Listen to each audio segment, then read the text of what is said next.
to another Ultimate New Orleans Sports Show. Thank you very much for joining us. This time a Week 17 three-game win streak edition of the show. Thank you very much for being here. I am Ross Jackson. This is the fabulous Doug Mouton, the show, a collaboration between WWL TV and the Locked On Podcast Network. Thank you very much for being here with us. You know the last time the Saints won 4 in a row?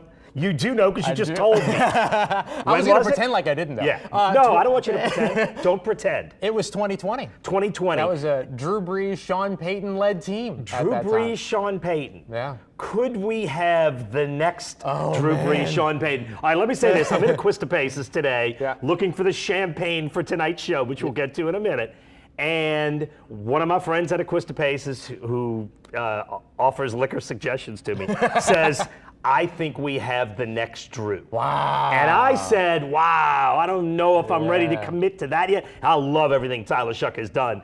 That is obviously strong just a few games into his career. But I think that speaks to how people are jumping on board. And they're jumping on board based on what they're seeing. Tyler Shuck's been terrific. They see him being terrific. They know he's a rookie. And there's this huge upside. Yeah, I mean, look, turn the 6 upside down. What is it? It's a 9. Maybe it's inevitable. We don't know. But I will say this. Highest completion percentage right now amongst all rookie quarterbacks, the most wins amongst all rookie quarterbacks as well. It feels like maybe, I won't go so far as to say he's the next Drew, because I think that that's kind of unfair expectation to put on him, right? But best option that the Saints have had on the field since Drew, because he's out there winning football games. Wow, that's well said. I like that. All right, let's show you what's on the menu tonight on this edition of the Ultimate New Orleans Sports Show, because we got some fun stuff coming up in this show, and we, of course, are starting.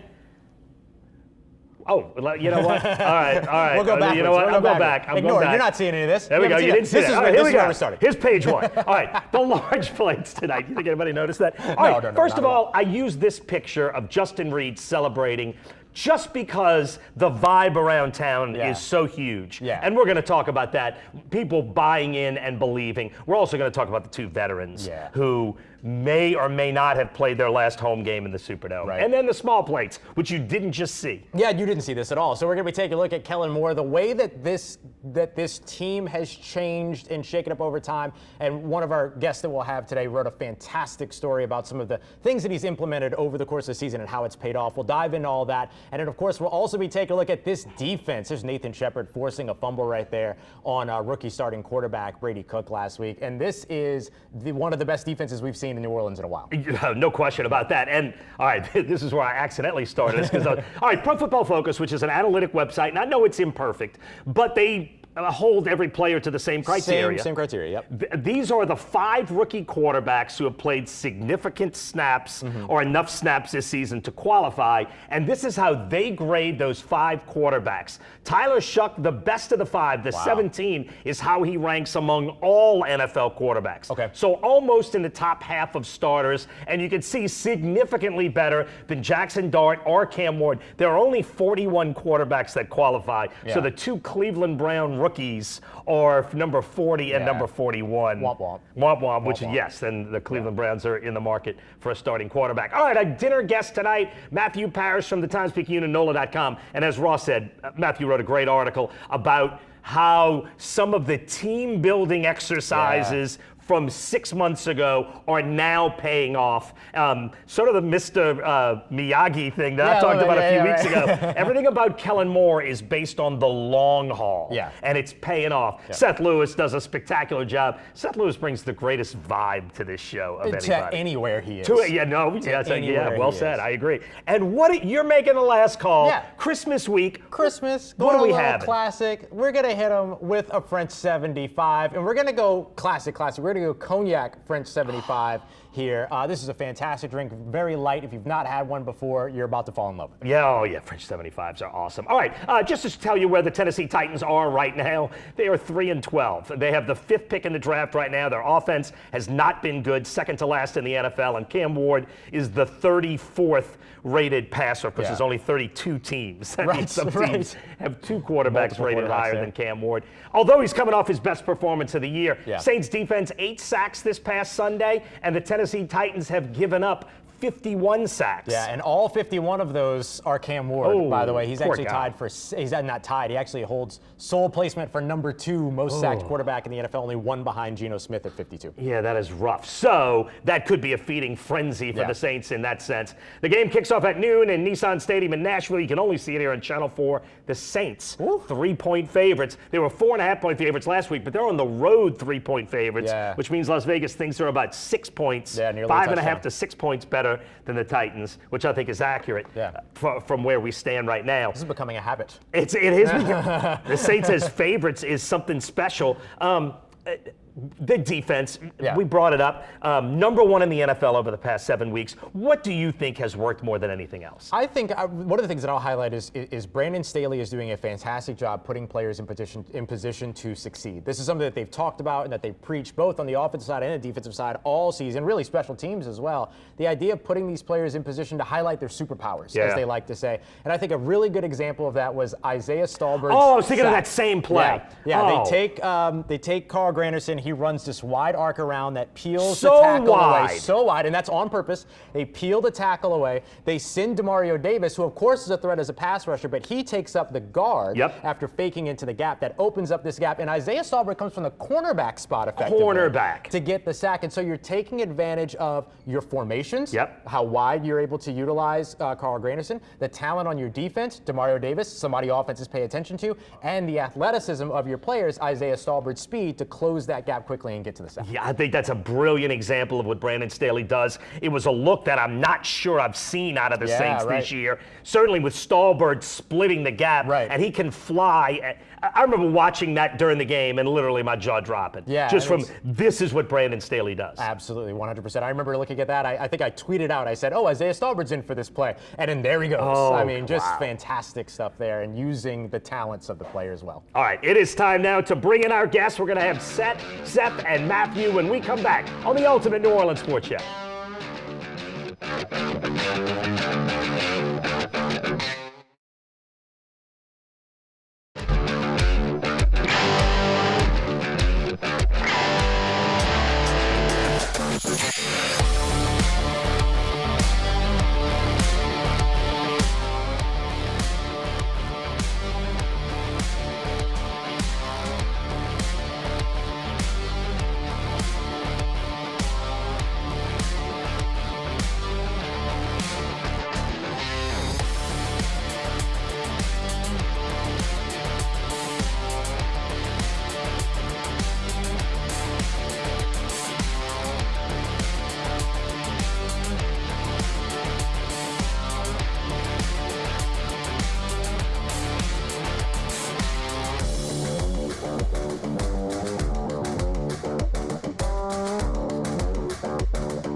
And welcome back to the Ultimate New Orleans Sports Show. We are joined by our guest now. That, of course, Seth Lewis from WBL TV. This, Matthew Paris from NOLA.com/TheTimesPicayune. All right, thanks, guys, for being here. Yeah, guys, we really appreciate you being here. And Matt, we loved a story that you wrote tracking and looking over all of the things that Kellen Moore has done to create team building, right? Building culture around this team and the value that it's had so far. Can you share a little bit of your takeaway from what you observed from the players, coaches that you spoke to? Yeah, when you're 1-8, it's easy to kind of dismiss the stuff that they did months ago. Yeah. Going on a paintball outing, going to play basically the Top Golf. 504 right. Entertainment, Yeah. sorry.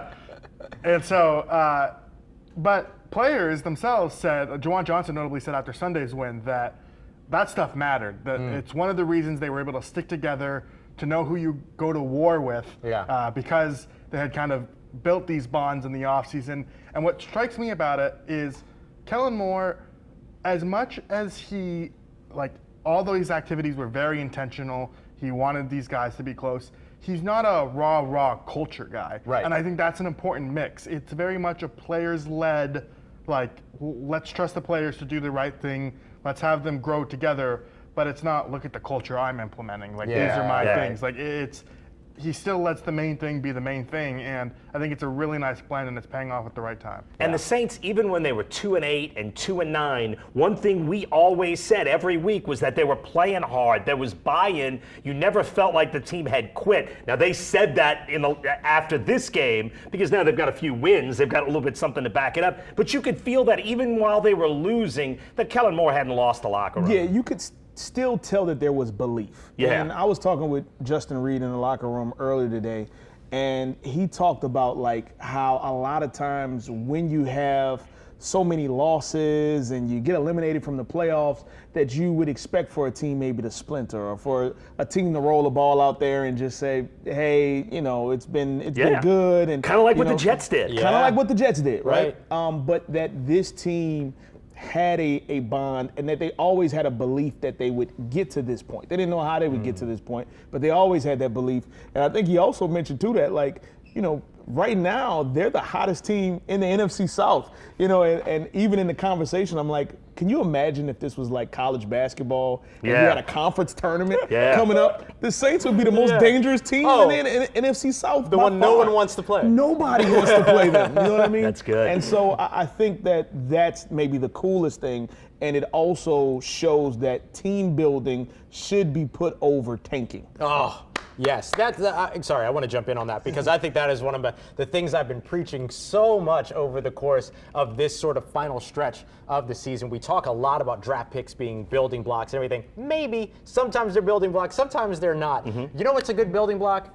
A winning culture. Yeah. That is a fantastic building block, something that players want to be a part of inside the facility, something that players want to join from outside of the facility. That, I think, has been the biggest win of the Saints late stretch of the season, aside from, of course, finding out that they have their quarterback for the near future. And Matt, the one thing that struck me in this game with the Jets was that these two teams started this summer at the same spot. Brand new coach, rebuilding, and it sure seems like, based on what we saw, Kellen Moore's year one rebuild is way ahead of where the Jets, now having a quarterback certainly makes all the difference, but they are way ahead of where the Jets are in year one. Would you agree with that?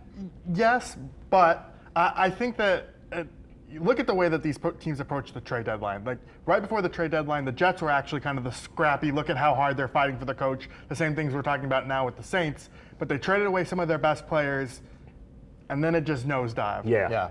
The Saints, they traded away Rashid Shaheed, but that opened up a role for Devon Vele. Brandon Cooks was released. That gave others opportunities. Guys are really buying into the moment, and I do think the quarterback switch, the quarterback element is huge here. Going to Brady Cook for the Jets, that did not have the same boost as Tyler Shuck. No. Yeah, very true, very true. And so, very true. But I think that's what you want. You want to find your quarterback, you want to find your coach, and it's still early on, but it certainly looks like the Saints have found both. Brady Cook is the tank.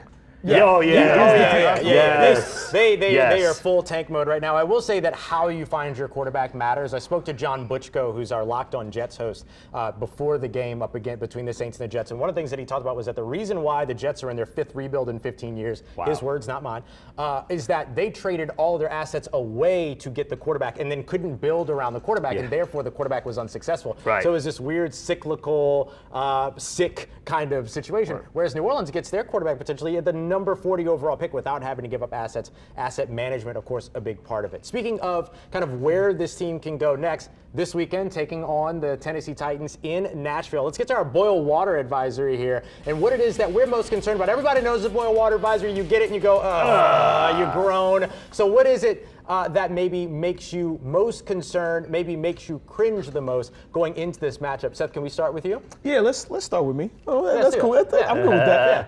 I think that for me, the boil water advisory is avoid the rat poison. You know, to borrow a term from a lot of coaches in college football. Avoid the rat poison.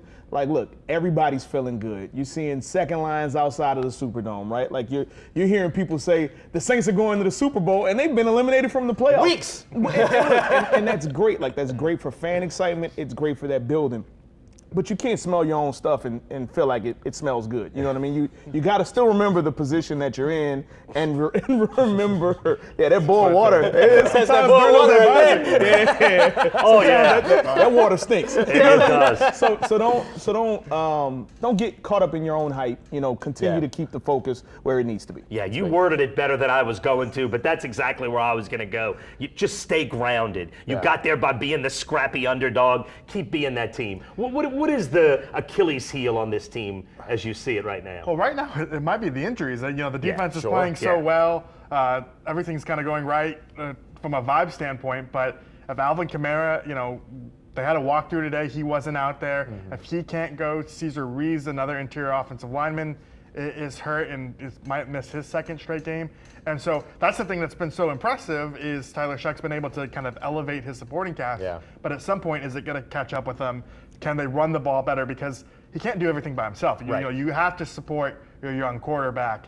And Tennessee, they're playing better too. That would be another thing. I hope I'm not stealing anyone's point. But Tennessee is playing better than they have been for most of the season. Yeah, that's excellent. What you got? I think for me, it's Jihad Ward, it's Arden Key, it's those edge rushers that, and really defensive lineman Jeffrey Simmons that the Tennessee Titans bring to the table this week. You mentioned the injuries. The interior of the offensive line is loaded with backups right now. At one spot, it's a backup's backup, although William Sherman is somebody that's impressed the Saints so far, from my understanding. And so I think that that's going to be the thing that I'm most concerned about going into this one. The Saints have done a very good job not allowing a lot of pressure in terms of the overall landscape of the NFL, but their sack percentage is really high. When there's pressure, the sacks tend to happen. Tyler Shuck, over his 7 games started, averages taking a sack about 3.4 times per game. It's the same as Cam Ward, who's got 51 sacks on the season, like we talked about earlier. So I think that for me, it's that defensive line of Tennessee and the Saints' ability to kind of ward it off, which could come down to the run game, but obviously there's injuries there too. Yeah, and I think that's an area where Shuck could be better. I think that was kind of a clear difference between Rattler and Shuck. Rattler, in his second year, really started to avoid pressure. If you look at Rattler's rookie year's numbers, the sack rate was really bad. But you could see Shuck still being a little bit uncomfortable with the pressure, even as good as he is at extending plays and navigating a pocket. Just defenders have gotten home a little bit too much. Yeah, I would agree with that. All right, we got about 45 seconds left in this segment, but I do want a quick prediction before we get to our last call. You like the Saints Sunday? I think they make it 4 in a row. Think they make it 4 in a row? Yeah, I think so. You think so? Oh, am I going to have to save the graphic? No, I do think it's 4 in a row for the Saints. I do too. Look, I love the Saints' chances. I've liked them throughout this winning streak. We got 4 in a row for the Saints. We are jumping on board. All right, when we come back, last call. We're going to make a drink, have a think. Our last call coming up on the Ultimate New Orleans Sports Show.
And it is time for our last call on the Ultimate New Orleans Sports Show. Ross dubbed it a drink and a think. Drink and a We think. make a drink and we give a final opinion. What are we making? Yeah, well, your favorite amateur bartenders here are going to be pulling together a classic. This one is a French 75. And we're going to go the classic way, the traditional way, which is with cognac. You can do gin as well if you prefer gin or you prefer clear liquor. But we're doing an ounce and a half of cognac for each drink. We have a half ounce of lemon juice, a half ounce of simple syrup, and then you just top it off with some bubbly. We got some fantastic champagne here, and you're off and running. Usually we use champagne flutes, but in typical Ultimate New Orleans Sports Show fashion, you're getting martini glasses and you'll like it. You know, because somebody forgot to bring the champagne flutes, that somebody would be me. All right, last call. What you got, Matt? I want to go back to Sunday, focus on the old guys. Cam Jordan deserves to be back next year. Yeah. He's a free agent. I don't know. I don't think Cam Jordan even next year would get 8.5 sacks again. But what he means to this franchise, I agree. the role that he settled into as kind of this third edge rotational pass rusher is a really important role for teams to have. And so bring him back, get the contract done.